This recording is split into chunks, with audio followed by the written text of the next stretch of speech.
آدم علیہ السلام کو کس طرح سے پیدا کیا گیا اور ان کے پیدا ہونے کے بعد کیا کیا معاملات پیش آئے، اللہ تعالیٰ نے اس کو تفصیلاً ارشاد فرمایا۔ ارشاد ہوتا ہے کہ رب ذوالجلال فرشتوں کو یوں فرماتا ہے کہ میں زمین میں اپنا ایک نائب، اپنا خلیفہ بھیجنا چاہتا ہوں جو میری قدرت کے مظاہر کو بیان کر سکے۔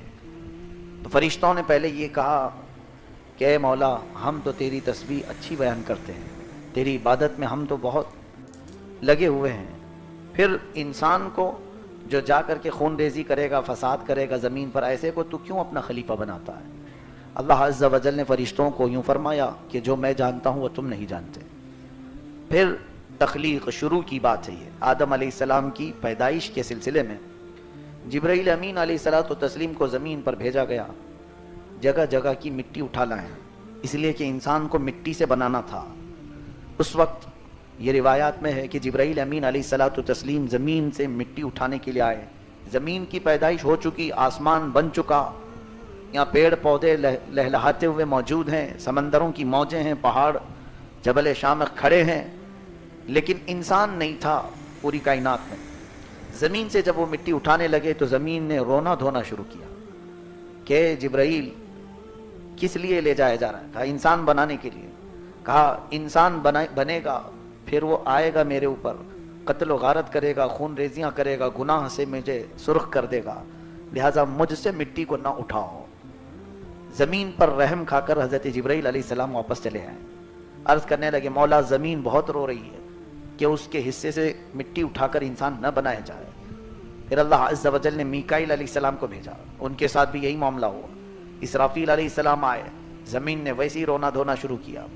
پھر اللہ عز و جل نے اسرائیل علیہ السلام کو بھیجا، اسرائیل علیہ السلام کے ساتھ بھی وہی معاملہ ہوا، زمین رونا شروع کرتی ہے کہ مجھ سے مٹی کو نہ اٹھاؤ، مگر اسرائیل علیہ السلام نے اس کی ایک نہ سنی، کہا میرے رب کا حکم ہے، میں اٹھا کر لے جاؤں گا۔ جگہ جگہ سے انہوں نے مٹی کو جمع کیا، زمین کے مختلف حصوں سے مٹی اٹھائی اور بارگاہ رب العزت میں لے کر پہنچ گئے۔ سب کے ساتھ وہی معاملہ ہوا، زمین روتی رہی۔ ان فرشتوں نے حکم عدولی نہیں کی، خلاف ورزی نہیں کی تھی، بلکہ انہوں نے زمین پر رحم کیا تھا۔ اور وہ چونکہ فرشتے، ان کا بھی یہ خیال تھا کہ انسان قتل و غارت کرے گا، رب کی نافرمانی کرے گا، زمین صحیح کہتی ہے، رب کی نافرمانی نہیں ہونی چاہیے۔ اسرائیل علیہ السلام نے جو اٹھایا وہ یہ کہ مولا بہتر جانتا ہے کہ جب پیدا ہوگا تو اس میں کون نافرمانی کرے گا اور کون فرما بردار ہوگا، یہ اللہ کی حکمتوں سے ہے۔ تو جب وہ مٹی اٹھا کر لے گئے تو اس میں جنتی پانی بھی ملایا گیا، کئی قسم کے پانی۔ حدیث پاک میں اس کی بہت ساری تفصیلات موجود ہیں۔ اس کے بعد پھر گوندھا گیا، مٹی کو گوندھ کر کے پھر سکھایا گیا، اس کو آگ کی گرمی دی گئی، پھر اس کو ہوا دی گئی۔ چار چیزیں انسان کے پتلے کو بنانے میں لگیں، مٹی، پانی، آگ اور ہوا۔ یہ چار عناصر ہیں اس کے، یعنی یہ چار پوائنٹ ہیں، اسی سے بنا ہے اس کے کانٹینٹس انسان کے جسم کے بننے کے۔ اور اسی وجہ سے بزرگوں نے فرمایا انسان کے اندر یہ چاروں کی فطرتیں موجود ہیں، چاروں کی۔ آگ جیسا گرم بھی ہوتا ہے، ہوا جیسا اڑتا بھی ہے، اور پانی جیسا بہتا بھی ہے، اور مٹی جیسا کبھی نرم بھی ہوتا ہے۔ یہ چاروں صفات انسان کے اندر ہیں۔ ان چاروں اشیاء کی خاصیتیں انسان میں دی گئی، گوندھا گیا، سکھایا گیا، آگ پہ تپایا گیا۔ پھر یہ بھی روایت میں ہے کہ سدرۃ المنتہا سے 40 دن اس پر بارش برسائی گئی، برسایا گیا پانی۔ قرآن میں اللہ فرماتا ہے وَلَقَدْ خَلَقْنَا الْإِنسَانَ مِنْ صَلْصَالٍ، صلصال کہتے ہیں بجتی ہوئی مٹی، جیسے مٹکا ٹھوکو تو ٹک ٹک کی آواز آتی ہے۔ تو انسان کو جب گوند کر کے تیار کیا گیا تو بجتی ہوئی مٹی تھی، اور اس پر جو پانی برسایا گیا اس کو پکا کرنے کے لیے، لیکن وہ پانی عام پانی نہیں، فرمایا گیا اس میں 39 دن غم کی بارش کرائی گئی، 1 دن خوشی کی بارش کرائی گئی انسان کے جسم پر۔ یعنی یہ پہلا فارمولا ریڈی ہو رہا ہے، ابھی سب سے پہلا انسان تیار ہو رہا ہے، اس میں ساری چیزیں ہو گئی۔ 39 دن غم کی بارش اور 1 دن خوشی کی بارش اس پتلے پر برسی، جس کی وجہ سے انسان کی زندگی میں غم زیادہ اور خوشیاں کم ہوتی۔ ہمیں سال بھر روز عید کا دن نہیں آتا ہے، عید کا دن ایک ہی بار آتا ہے، سال میں ایک رکھا گیا ہے، 365 دن ہے. اسی طرح دنوں کی تعداد کے اعتبار سے ہمارے تیوہار ہوں، خوشیاں ہوں، مختصر ہوتی. باقی سب انسان کے روز مرہ کے کام ہے ہی ہیں جس میں پریشان رہتا ہی ہے. کبھی گھر کے معاملات کو لے کر، کبھی بزنس کے معاملات کو لے کر، کبھی جائیداد کو لے کر، کبھی اولاد کو لے کر، کبھی بیوی کو لے کر روتا ہی رہتا ہے. اسے غم ہے انسان کو. خیر، جب یہ پتلا تیار ہوا، پورا ریڈی ہوا، تو اب اس کے آگے کے معاملات سورہ اعراف میں رب تعالیٰ فرماتا ہے. اللہ تعالیٰ نے روح اس بدن میں ڈالی. روح کیا چیز ہے؟ روح کو اللہ تعالیٰ فرماتا ہے یہ رب کا نور ہے، اللہ کا نور ہے. ابھی مجھے آپ بتائیں، لائٹ چالو ہے اور یہاں سب اجالا ہے، یہ پورا ماحول روشن ہے، لائٹ تو آپ کو دکھ رہی ہے، لیکن یہ اجالا جو ہے اسے نہ ہم پکڑ سکتے ہیں، نہ ہم اس کو کوئی نام دے سکتے ہیں. یہ کیا چیز ہے؟ یہ اجالا صرف اتنا ہے کہ ہماری آنکھوں کو دیکھنے کے قابل بناتا ہے، باقی یہ اجالا جو ہے یہ نظر نہیں آتی چیز. روح کا معاملہ ایسے ہی ہے کہ وہ نور ہے، وہ جسم میں ہے لیکن نظر نہیں آتی. کچھ پاور ایسے ہوتے ہیں، اب اس کو سمجھنے کے لیے میں یوں سمجھاؤں. کبھی آپ کو سر درد ہوتا ہے کہ نہیں ہوتا؟ سر درد ہوتا ہے، پیٹ درد ہوتا ہے، سب کو معلوم ہے، لیکن کبھی آج تک وہ دیکھا نہیں وہ درد ہوتا کیسا ہے، کالا ہوتا ہے کہ پیلا ہوتا ہے کہ لال ہوتا ہے، لمبا ہوتا ہے چھوٹا ہوتا ہے. درد کی کیفیت صرف ہمیں معلوم ہے کہ ہمیں تکلیف ہوتی ہے، باقی اس کی شکل کیا ہے یہ ہمیں نہیں معلوم. کچھ چیزیں رب تعالیٰ نے ایسی بنائی ہیں جن کی شکلیں نہیں ہوتی، احساس ہوتا ہے. روح انہی میں سے ہے. روح ایک نور ہے اللہ تعالیٰ کا. اب یہ جب آدم علیہ السلام کے جسم میں ڈالا گیا تو جسم جو ہے مٹی کا بنا ہوا تھا، روح جو ہے نور ہے، روشن. روح بھاگ کر باہر آئی، کہنے لگی رب تعالیٰ سے مجھے گھبراہٹ ہو رہی ہے کہ اندر اندھیرا ہی اندھیرا ہے جسم میں کیسے جا کر اس میں رک جاؤں. اندھیرا اور روشنی دونوں اپوزٹ چیز ہے، اسی لیے روح اور جسم کا ملاپ ہمیشہ ہوتا نہیں، ان کی دوستی نہیں ہوتی زیادہ دن، اس لیے کہ یہ دونوں الگ ہوں گے ہی. آج دونوں کو جکڑ کر کے رکھا ہے رب نے، ہم زندہ ہیں. روح کو اور جسم کو اللہ نے جوڑ کر کے رکھا ہے، ورنہ یہ دونوں کی کوئی دوستی ہے ہی نہیں. جس دن حکم ہوگا روح اتنی تیزی سے بھاگتی ہے جسم سے کہ دوبارہ اس کی طرف آنا بھی نہیں چاہتی، کبھی نہیں. جسم سے جب وہ آزاد ہوتی ہے روح تو دوبارہ اس جسم میں آتی بھی نہیں، نکل جاتی ہے. روح کا جسم سے تعلق نہیں. ہاں ایک مسئلہ ہو سکتا ہے، کیونکہ دوستی کے لیے سیم چیز ہونا ضروری ہے نا. مثال کے طور پر میں آپ کو بتاؤں، علم والا علم والے سے دوستی کرتا ہے، اسے اچھا لگتا ہے دونوں کے ساتھ. علم والا جاہل سے دوستی کرے تو جمتی نہیں ہے. سائلنٹ رہنے والا بڑبڑیا سے دوستی نہیں کرتا، اس کی جمتی نہیں. دونوں کا ساتھ اس وقت جمتا ہے جب دونوں برابر کے ہوں. روح جو ہے نور ہے اور جسم اندھیرا ہے، دونوں کی دوستی جمتی نہیں. اسی لیے جب موت آتی ہے روح نکل کر بھاگتی ہے. لیکن ہاں جن اہل اللہ نے اپنے جسم کو بھی نورانی بنایا ان کی روح جاتی ہے پھر آ جاتی، کیونکہ دوستی جو ہو گئی، روح نورانی ہے. اور ان اولیاء کاملین نے جسم کو بھی نورانی بنایا تو روح کی جسم سے دوستی ہو جاتی ہے. اسی لیے ہم کہتے ہیں اللہ کے اولیاء قبروں میں زندہ ہوتے ہیں، ان کی روح ان کے پاس ہوتی ہے، آس پاس ہوتی ہے، جو بھی ہے.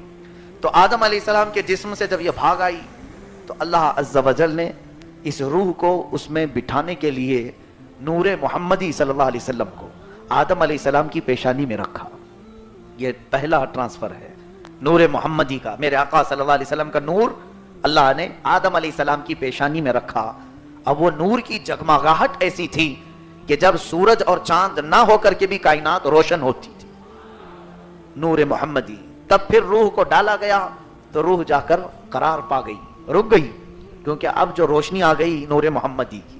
آدم علیہ السلام سب سے پہلے چھینک مارتے ہیں، چھینک آئی آپ کو، اور سب سے پہلا جملہ آپ کی زبان سے الحمدللہ نکلا. انسان کی زندگی کا سب سے پہلا کلمہ کیا ہے؟ الحمدللہ. اور چھینک آنے کے وقت ہمیں کہنا کیا چاہیے؟ الحمدللہ. یہ ہمارے باپ کی سنت ہے. آدم علیہ السلام اور دنیا میں آنے سے پہلے سب سے پہلا جملہ زبان سے نکلا. کچھ بدماش ہوتے ہیں بیچارے، اسلامی اسکالر کہلاتے ہیں اپنے آپ کو، اور چھینک مارتے ہیں کہ آئی ایم سو سوری.